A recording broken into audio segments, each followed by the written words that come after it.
Maybe you want to add this for your Mother's Day gift. Maybe you're looking for the perfect summer beach read, something mom can really curl up with. Yeah, well, look no further if you haven't found it, because we had a chance to talk to Kristy Woodson Harvey about her new book. Take a look. We're so excited to be joined now by author Kristy Woodson Harvey to talk about her new book, Under the Southern Sky. Thank you for being with us. We all need just a fun book to escape in, and this has got everything: love, loss, beach towns.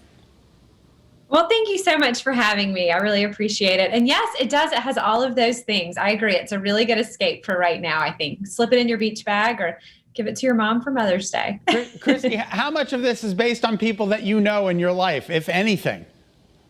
Well, that's always the big question, right? I think once you write a book, everyone sees themselves in it, or people say, how did you not write about me? Right. But this actually was inspired a little bit by a true story. One of my friends was having a real struggle about what to do with her leftover frozen embryos. And she said, you should write a book about this. And so it ended up inspiring this story of an investigative journalist who discovers that some frozen embryos belonging to one of her childhood friends have been deemed abandoned, and his wife has passed away. So this puts them in a very difficult situation. So it did, a real person did inspire the story, but the characters are not based on my friends or anyone that I know. Oh, all right. Officially. That's your story, and you're sticking to it. But That's right. it's definitely a page turner. I know our producer was saying she read it in one day. What's your writing process? How do you know if it's good?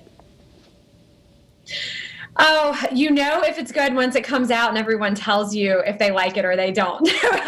I'm just kidding.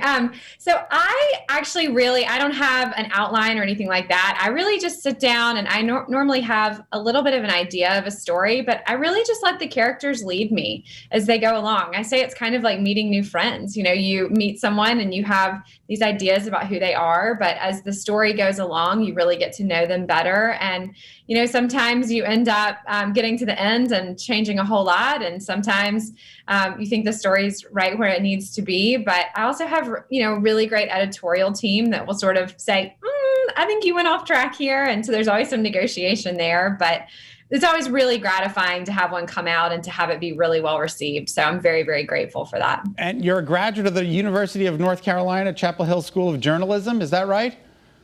That's right. So did you do, now you're an author. Right. I think you started writing for your local newspaper. Is that right?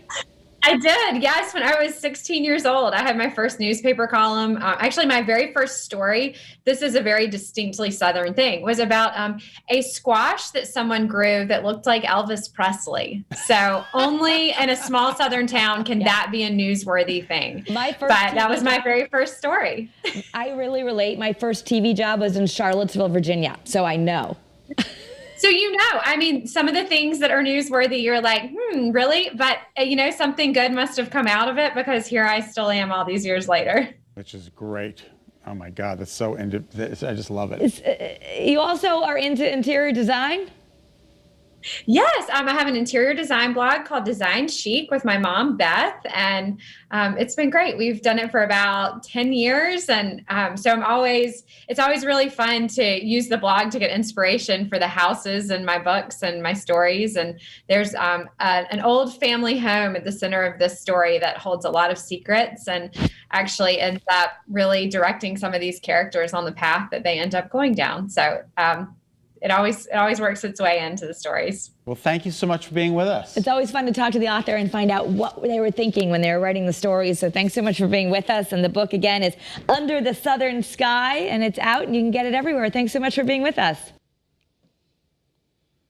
What a delight she was, right? It's supposed to be yeah, absolutely. It's supposed to be a great page turner book, too. All right.